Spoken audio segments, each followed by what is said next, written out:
आजचा दिवस फार महत्त्वाचा आहे, कारण 14 डिसेंबरला म्हणजे उद्या शपथविधी मंत्रिमंडळाचा विस्तार होण्याची शक्यता आहे आणि त्या दृष्टिकोनातून आजच मंत्र्यांची नावं जाहीर होण्याची शक्यता ही नाकारता येत नाहीये आणि हीच आजच्या दिवसातली या घडीची सगळ्यात महत्त्वाची बातमी आहे। 14 डिसेंबरला म्हणजेच उद्या होणाऱ्या शपथविधीवर भाजप मात्र ठाम आहे असं सूत्रांकडून कळतंय। महायुतीच्या पक्षातील किती जण शपथ घेतील हे मित्र पक्षांनी ठरवून कळवावं असं म्हटलं जात आहे। आमच्या मंत्र्यांचा 14 तारखेला शपथविधी करून घेऊ अशी भाजपनं भूमिका घेतल्याची देखील आता सूत्रांकडून माहिती मिळतेय। भाजपकडून मित्र पक्षांना तसे स्पष्ट संकेतच देण्यात आलेले आहेत।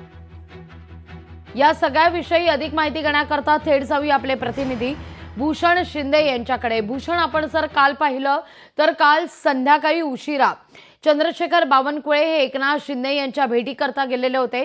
जवळपास 40 मिनिटं दोघांमध्ये चर्चा झाल्याचं सुद्धा कळतंय।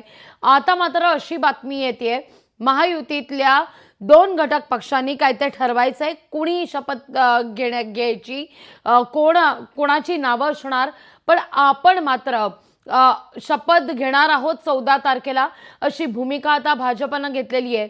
म्हणजे एका अर्थी असं म्हणायला पुरेसा वाव आहे का की भाजपचाच आपल्या मित्र पक्षांना अल्टिमेटम आहे 24 तासांसाठी?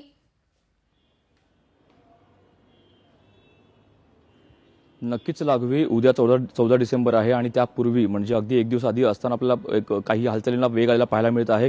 एकंदर पाहिलं तर विधानसभा निवडणुकीचा जो निकाल लागला त्या संपूर्ण निकालामध्ये भाजप हा सगळ्यात मोठा पक्ष ठरलेला आहे। भाजपच्या 132 जागा आहेत, त्यामुळे भाजपचा या संपूर्ण मंत्रिमंडळामध्ये वर चष्मा असणार हे निश्चित आहे। त्यामुळे भाजपचा मुख्यमंत्री देखील विराजमान झालेला आहे। स्वतः देवेंद्र फडणवीस हे भाजपकडून मुख्यमंत्री म्हणून विराजमान झालेले आहेत आणि एकंदर पाहिलं तर आता मंत्रिमंडळ विस्ताराकडे सगळ्यांचं लक्ष लागलेलं आहे। 16 डिसेंबरला हिवाळी अधिवेशन आहे, त्यापूर्वी मंत्रिमंडळ विस्तार करणं हे अत्यावश्यक आहे। त्यामुळे कुठेतरी आता भाजप संपूर्ण गोष्टींकडे आता आपल्या पद्धतीने हाताळताना पाहायला मिळत आहे। एकंदर पाहिलं तर कुठेतरी शिंदेची शिवसेना असेल किंवा अजित पवार यांचा राष्ट्रवादी काँग्रेस पक्ष असेल, या दोन्ही पक्षांना पाहिलं तर साधारण 12 आणि 10 अशा प्रकारे जागा मिळत आहेत। त्यामुळे कुठेतरी त्यांच्यातील इच्छुक मंडळी आणि या मिळणाऱ्या मंत्रिपदांच्या जागा यामध्ये मोठी तफावत आहे। त्यामुळे या दोन्ही पक्षांना काहीसा वेळ लागत आहे संपूर्ण गोष्टींचा निर्णय घेण्यासाठी, कोणाला किती मंत्रिपद किंवा कोणत्या मंत्र्याला कोणतं खातं द्यायचं या संपूर्ण गोष्टी वेळ लागत आहे। त्यामुळे कुठेतरी भाजपने सध्या कुठेतरी दबाव तंत्र वापरत आहे का असा देखील सध्या आपल्याला चर्चा होताना पाहायला मिळत आहे। त्यामुळे भाजपने सध्या अल्टिमेटम दिलेलं पाहायला मिळत आहे। भाजपने दोन्ही आपल्या सहकारी पक्षांना एकंदर कळवलेलं आहे की 14 तारखेला शपथविधी पार पडणार आहे, त्यांच्याकडे ही तारीख निश्चित करण्यात आलेली आहे आणि संपूर्ण गोष्टींची सध्या जर आपण आज किती वाजेपर्यंत आहे, कारण आज संध्याकाळपर्यंत नावं ही जाहीर करावीच लागतील जर उद्या शपथविधी घ्यायचा असेल तर, उद्या जर मंत्रिमंडळाचा विस्तार करणं गरजेचं असेल तर।